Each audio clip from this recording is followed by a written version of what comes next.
Assalamualaikum warahmatullahi wabarakatuh. Alhamdulillah, assalatu wassalamu ala rasulillah Sayyidina Muhammad wa ala alihi wa ashabihi wa mawalah. Amma ba'du faya ayuhal hadirun ittaqullaha la'allakum tuflihun. Pada kesempatan ini, marilah kita bahas tentang penjelasan dari pemikiran Hasbi As-Siddiqi mengenai sumber hukum Islam dan relevansinya dengan pemikiran hukum Islam di Indonesia. Teman-teman mahasiswa dan para santri, baiklah. Sesungguhnya syariat Islam yang sampai kepada kita adalah diturunkan melalui khotamun nabiyyin, yaitu Nabi Muhammad SAW dengan sumber primer Al-Quran. Kemudian sumber primer tersebut beliau terjemahkan melalui sunnahnya, baik dalam bentuk ucapan, perkataan, maupun penetapan. Demikian menurut Muhammad Hudoribik dalam Usul Fikih Beirut Dalur Fikri 1988 halaman 3.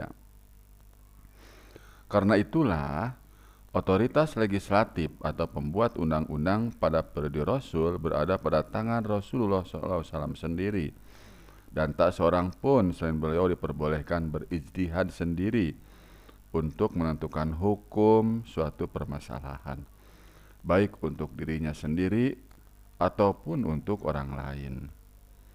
Demikian menurut Abdul Wahab Khalaf dalam Hulasoh Tarikh Tasri Islam Alih Bahasa Aziz Mashuri, Solo, Ramadan 1990 halaman 11. Meskipun demikian, tak dapat dipungkiri bahwa pada periode ini telah terjadi ijtihad yang dilakukan oleh para sahabat, hanya saja dalam bentuk penerapan hukum atau tatbik. Karena itu, produk ijtihad mereka belum menjadi ketetapan hukum atau tasri yang menjadi pedoman bagi mereka dan umat, kecuali setelah ada legitimasi dari Nabi SAW sendiri. Dengan demikian, sumber hukum pada periode ini hanya dua, yaitu Al-Quran dan Al-Hadis. Demikian dalam Direktorat Pembinaan PTAI, Pengantar Ilmu Fikih, Jakarta, Proyek Pembinaan PTAI, garis miring IAIN 1981, halaman 16.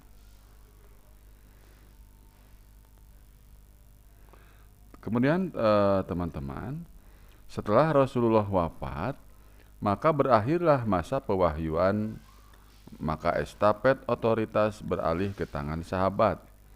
Dengan demikian, para sahabat memainkan peranan yang signifikan dalam membela dan mempertahankan agama. Mereka tidak sekedar mempertahankan tradisi hidup Nabi, tetapi juga melebarkan sayap dakwah Islam melintasi semenanjung Arabia.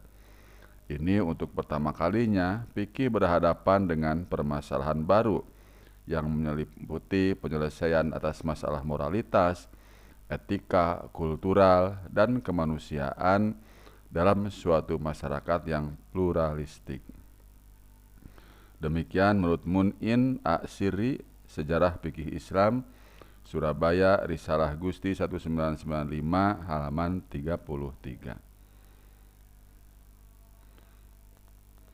Daerah-daerah yang dibuka dan diislamkan saat itu memiliki perbedaan masalah kultural, tradisi, situasi, dan kondisi yang menghadang para fuqaha, sahabat untuk memberikan kepastian hukum pada persoalan-persoalan kontemporer yang muncul belakangan.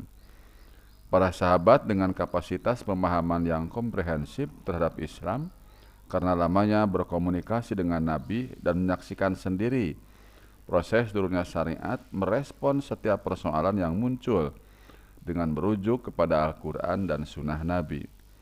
Mereka menggali dimensi etis Al-Quran. Ada kalanya mereka menemukan nas Al-Quran atau petunjuk Nabi yang secara jelas menunjukkan pada persoalan itu. Tetapi dalam banyak hal mereka harus menggali kaidah-kaidah dasar dan tujuan moral dari berbagai tema dalam Al-Quran untuk diaplikasikan terhadap kasus-kasus yang tidak terdeteksi nasnya. Perkembangan baru yang mengiringi perluasan teritorial Islam itu sangat membantu memperkaya sarwah fikhiyah. Saat itu mulai terjadi perbedaan interpretasi terhadap nas, sebagaimana perbedaan itu juga muncul karena perbedaan persepsi pendapat.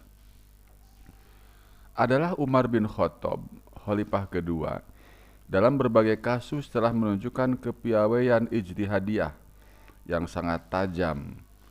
Usulnya dalam pencarian tentang hukum Islam.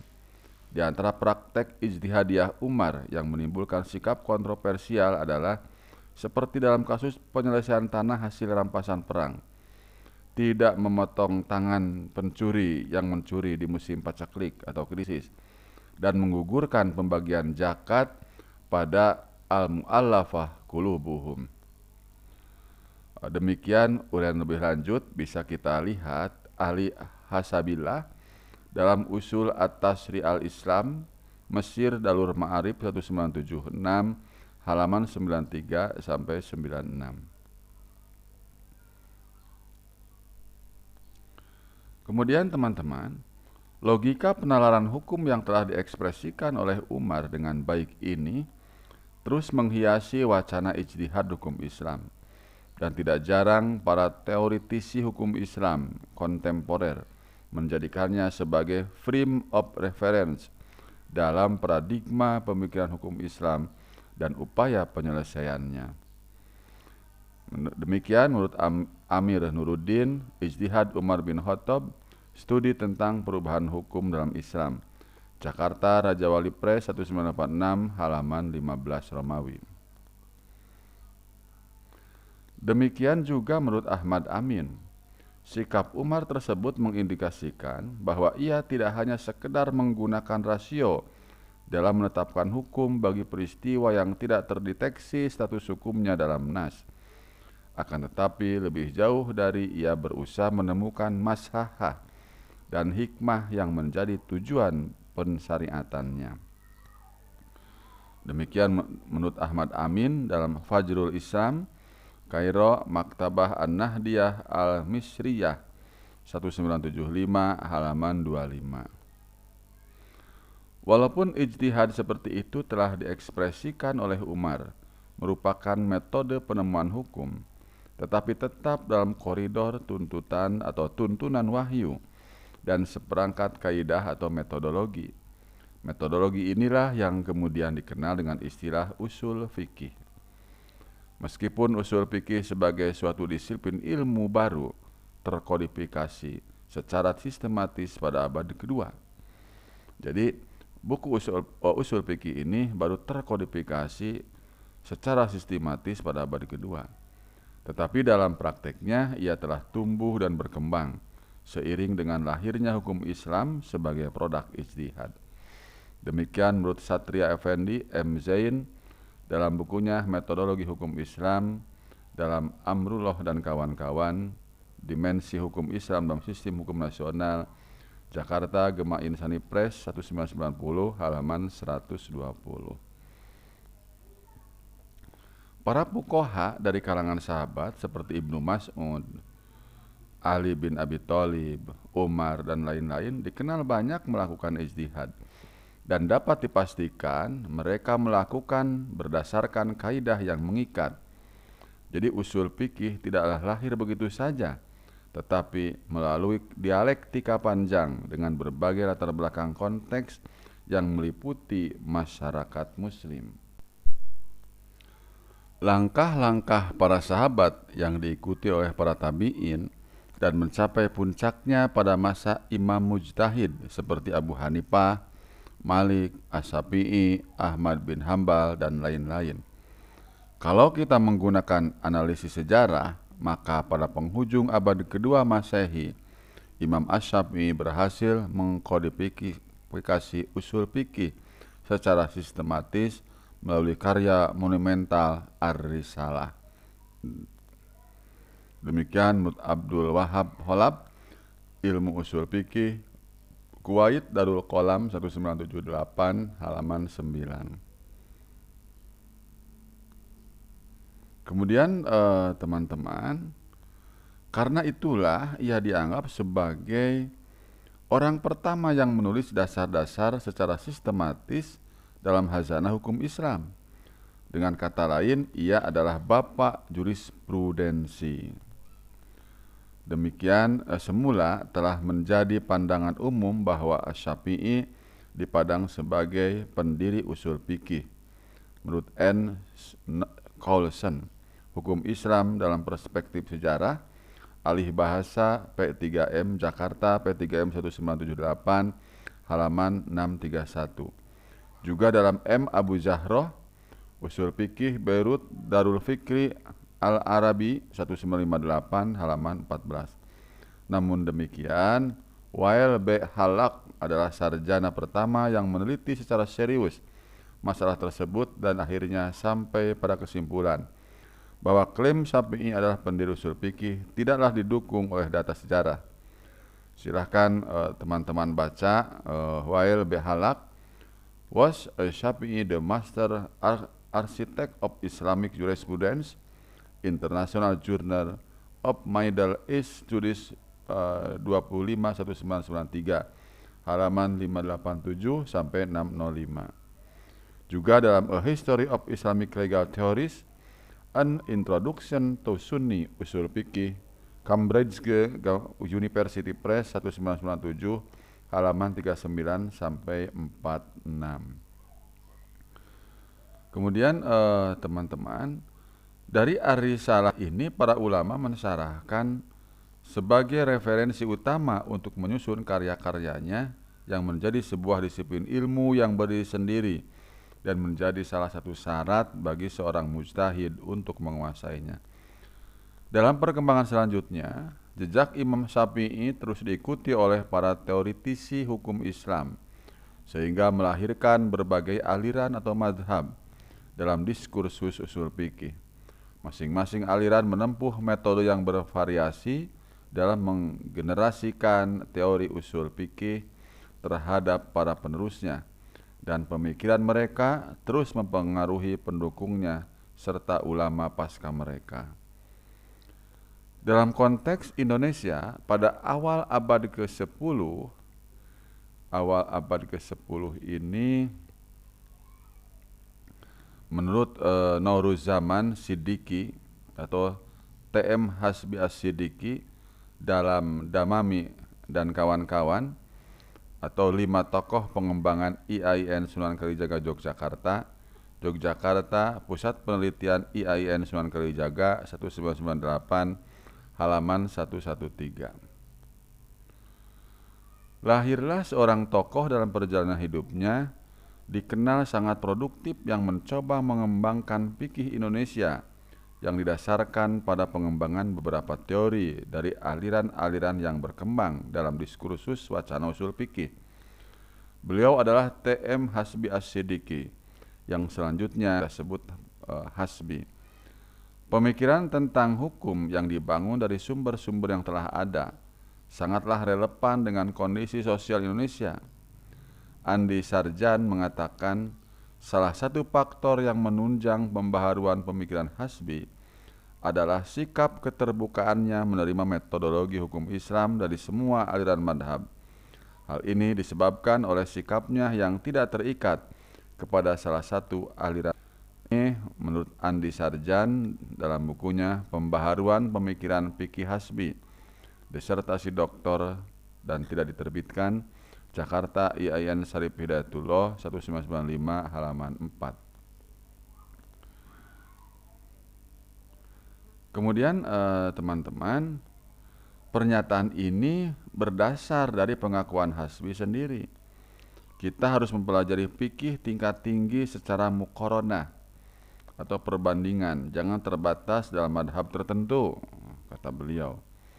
Nah, ini T.M. Hasbi As-Siddiqi dalam fikih Islam mempunyai daya elastis, lengkap, bulat, dan tuntas. Jakarta, Bulan Bintang 1975, halaman 160. Klaim-klaim lain atas keunggulan Hasbi dalam pengembangan fikih dan usulnya yang datang dari tokoh sekurangnya atau para tokoh sekurunnya, ya, atau semasanya dan pasca dia itu sangat banyak. fenomena yang terjadi di Indonesia sepanjang pengamatan kita, pemikiran-pemikiran Hasbi banyak digemari atau setidak-tidaknya banyak dibaca, khususnya di kalangan akademisi saat itu IAIN, kalau sekarang UIN ya. Ini mengindikasikan bahwa kapasitas intelektualnya sudah tidak diragukan lagi. Misalnya Ahmad Sajali memberikan julukan Syekh Fuqaha Indonesia. Demikian dalam Yudian W. Asmin, catatan editor dalam Yudian ed. ke arah fikih Indonesia, Yogyakarta, Forum Studi Hukum Islam 1994 halaman 16 Romawi. Fikih Indonesia yang menjadi tema pemikiran hukum Hasbi sepanjang tahun 1990-an sampai 1975 merupakan ikon dan usaha pertama atau pionir meretas hukum Islam dalam konteks merespon kebijakan pembangunan negara dengan dilatar belakangi oleh adanya penilaian atau kritik dari Soekarno, presiden saat itu, bahwa pemikiran hukum Islam kurang memiliki respon atas permasalahan-permasalahan sosial kemasyarakatan. Maka hadirnya fikih Indonesia yang digagas Hasbi sebenarnya bermaksud merumuskan ketetapan fikih dari hasil ijtihad yang lebih cocok dengan kebutuhan masyarakat Indonesia, agar fikih tidak menjadi barang asing dan diperlakukan sebagai barang antik. Dalam pandangan penggagasnya, hukum Islam harus mampu menjawab persoalan-persoalan baru, terutama dalam segala cabang dari bidang muamalah yang belum ada ketetapan hukumnya. Hukum fikih juga harus mampu hadir dan berpartisipasi dalam membentuk gerak langkah kehidupan masyarakat. Sampai di sini terlihat bahwa Hasbi memakai hukum Islam dalam bingkai Law as a tool to social engineering, atau hukum dijadikan sebagai sarana rekayasa sosial, suatu prinsip developmentalism ya, yang akhirnya disortir rezim Orde Baru sebagai pola kebijakan pembangunan hukumnya. Ini dalam Mahsun Fuad, Hukum Islam Indonesia dari nalar partisipatoris hingga emansipatoris, Yogyakarta, LKIS 2005 halaman 171.